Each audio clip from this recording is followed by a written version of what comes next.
내 모든 사진마다 좋아요 남발하는 처음 보는 저 남자 누구야? 아 맞다 나의 저 남자친구 아니지 자연스레 네 번호 눌렀잖아 전화나 카톡 하자니 꼭 치는 것 같고 Assalamualaikum warahmatullahi wabarakatuh. Saya Meli Nurmila dari Prodi Akuntansi NPM 20210015. Saya ingin menyampaikan mengenai apa itu pajak bumi dan bangunan. Di sini saya akan menjelaskan apa itu pajak bumi dan bangunan di Universitas Malahayati Bandar Lampung. Baiklah, saya Komala Riani dengan NPM 20210011 akan menjelaskan materi tentang pajak bumi dan bangunan. Dasar hukum Undang-Undang Nomor 12 Tahun 1985 sebagaimana telah diubah dengan Undang-Undang Nomor 12 Tahun 1994, Peraturan Pemerintah, Keputusan Presiden, Peraturan dan Keputusan Menku, dan Peraturan dan Keputusan Dirjen Pajak. Pajak bumi dan bangunan merupakan pajak kebendaan atas bumi atau bangunan. Dikenakan terhadap subjek pajak, orang pribadi atau secara nyata mempunyai hak atau memperoleh manfaat atas bumi atau memiliki, menguasai, atau memperoleh manfaat atas bangunan. Dasar pemikiran pemungutan pajak. Yang pertama, memberikan keuntungan. Kedua, kedudukan sosial yang lebih baik. Ketiga, memiliki bumi atau bangunan. Yang keempat, memanfaatkan bumi dan bangunan terhadap orang atau badan. Wajar diwajibkan memberikan sebagian dari manfaat atau kenikmatan yang diperolehnya kepada negara melalui pembayaran pajak. Baik, saya akan melanjutkan materi dari rekan saya, yaitu Komala Riani. Perkenalkan, nama saya Masayu Aisyah dengan NPM 20210014. Di sini ada objek pajak pasal 2 ayat 1, yaitu bumi dan bangunan. Yang termasuk ke dalam objek pajak bumi yaitu permukaan bumi yang meliputi tanah dan perairan, pedalaman serta laut wilayah Indonesia, dan tubuh bumi yang ada di bawahnya. Sedangkan yang termasuk ke dalam bangunan yaitu konstruksi teknik yang ditanam atau diletakkan secara tetap pada tanah dan atau perairan. Selanjutnya ada objek pajak bangunan yang termasuk dalam pengertian bangunan adalah penjelasan pasal 1 ayat 2. Yang pertama ada jalan lingkungan yang terletak dalam suatu kompleks bangunan seperti hotel, pabrik, dan emplacementnya dan lain-lain yang merupakan suatu kesatuan dengan kompleks bangunan tersebut. Yang kedua ada jalan tol. Yang ketiga kolam renang, pagar mewah, tempat olahraga, galangan kapal, dermaga, taman mewah, tempat penampungan atau kilang minyak, air dan gas, pipa minyak, dan yang terakhir fasilitas lain yang memberikan manfaat. Selanjutnya yaitu ada objek pajak bangunan. Di sini misalnya kampus Universitas Malahayati seperti gedung rektorat ataupun Kabara Shop. Kemudian ada yang namanya objek pajak yang tidak dikenakan PBB, yaitu digunakan semata-mata untuk melayani kepentingan umum di bidang seperti ibadah, universitas, dan lain sebagainya. Assalamualaikum warahmatullahi wabarakatuh. Perkenalkan, nama saya Siti Mariama, NPM 20210023. Di sini saya akan melanjutkan materi dari teman saya, yaitu penetapan pajak bumi dan bangunan. Dasar pengenaan pasal 6 ayat 1 dan 2 NJOP.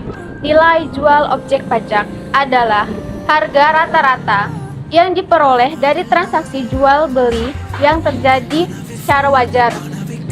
Bila mana tidak terdapat transaksi jual beli, nilai objek pajak ditentukan melalui yang pertama, perbandingan harga dengan objek pajak lain yang sejenis.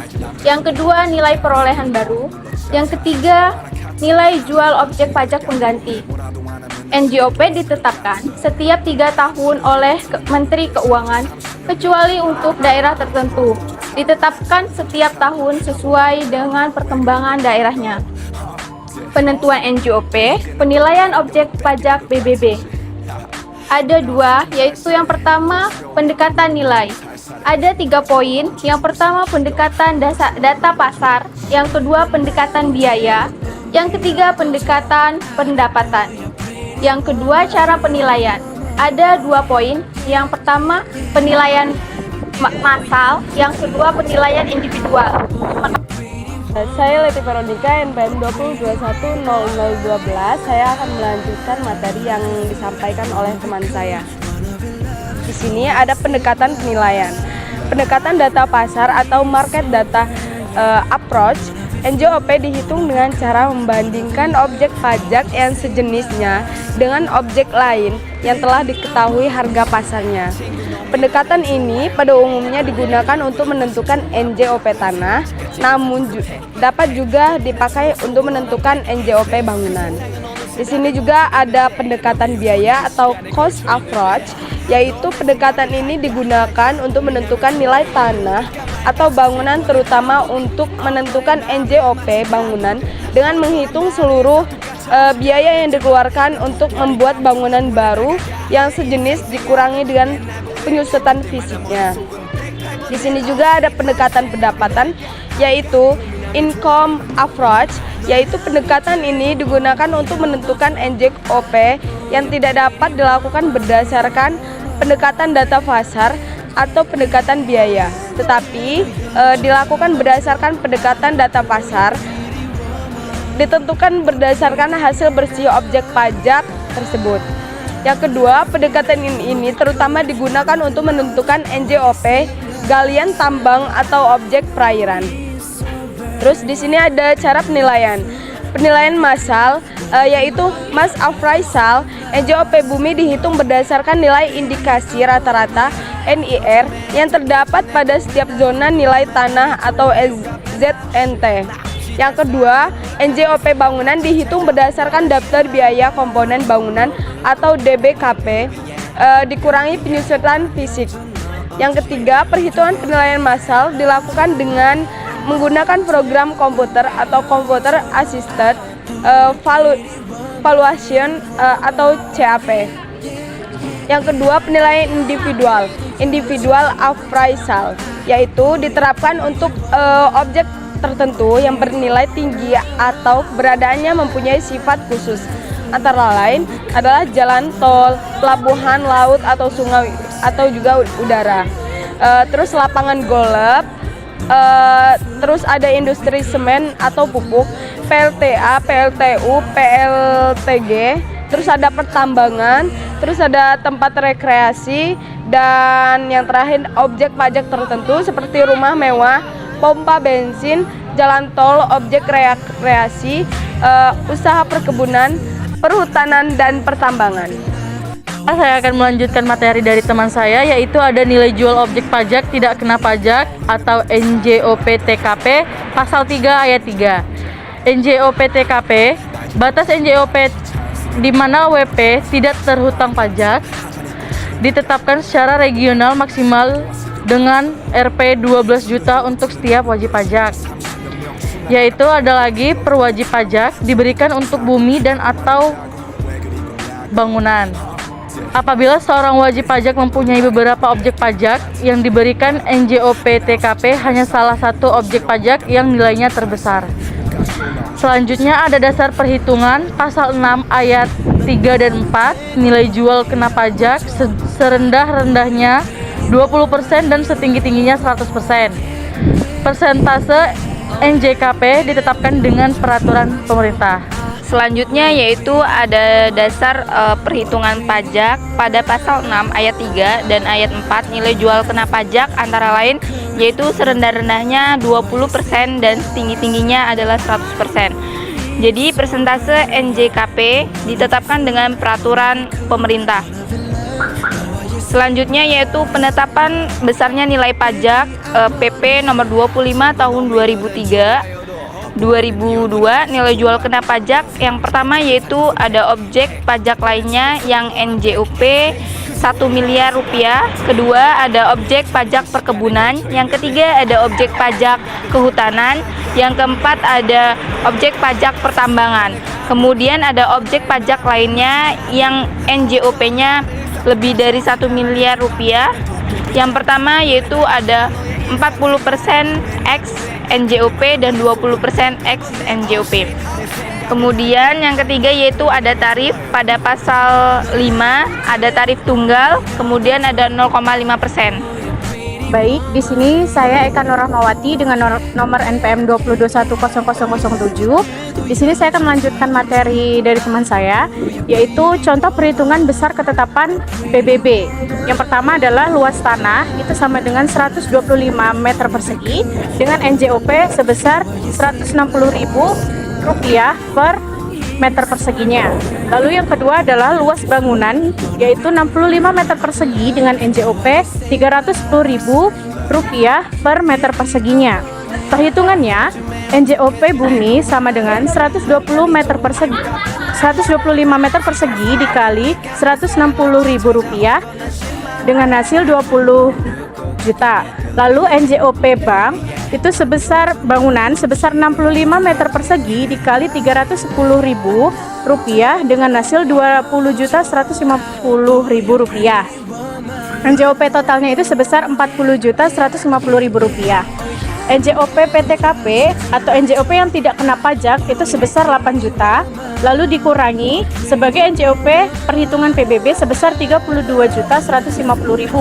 NJKP atau nilai jual kena pajak sebesar 20% itu ada Rp6.430.000 dengan tarif PBB 0,5% dikali NJKP sebesar Rp32.150. PBB terutang sebesar Rp32.150.000. Saya Ahmad Najib dengan NPM 2021001 akan melanjutkan presentasi kawan saya, yaitu hak wajib pajak.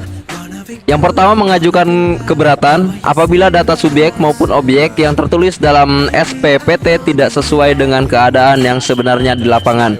Yang kedua, mengajukan pengurangan apabila data objek pajak sudah sesuai dengan keadaan yang sebenarnya di lapangan, namun karena sesuatu hal, kondisi atau kemampuan wajib pajak dan atau hasil dari objek pajak tersebut mengalami penurunan. Selanjutnya, perbedaan PBB sebagai pajak pusat dan pajak daerah. Yang pertama, objek pajak PJK pusat, PBB sektor PKB, PHT dan PTB. Selanjutnya, PJK daerah, yaitu PBB sektor PDS dan PKT. Selanjutnya, NJOP TKP. PJK pusat sebesar 8 juta atau wajib pajak dan dapat disesuaikan. Lalu PJK daerah paling rendah sebesar 10 juta wajib pajak dan dapat disesuaikan. Perbedaan PBB sebagai pajak pusat dan pajak daerah.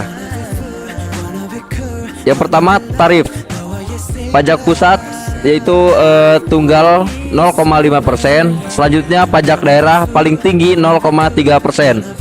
Lalu NJKP, PJK pusat 20% sampai dengan 100%. Lalu PJK daerah tidak ada. Demikianlah presentasi dari kami. Mohon maaf bila ada kesalahan. Semoga video ini dapat bermanfaat bagi teman-teman sekalian. Saya akhiri. Wassalamualaikum warahmatullahi wabarakatuh. Jangan lupa like, komen, dan subscribe ya. 좋아요를 누를까 말까 수십 번을 반복해 너의 마음은 마치 단두대 어처럼 나를 싹둑같이 없이 잘라냈지만 난 도깨비 감투 몰래 다가가 너의 일상생활은 맨날 보내 그때마다 머릿속은 108번 내 oh shit 내 생각은 할까 고민하며 좋아요를 누르지만 넌 남이 되고 오히려 더 좋아 보여 pretty woman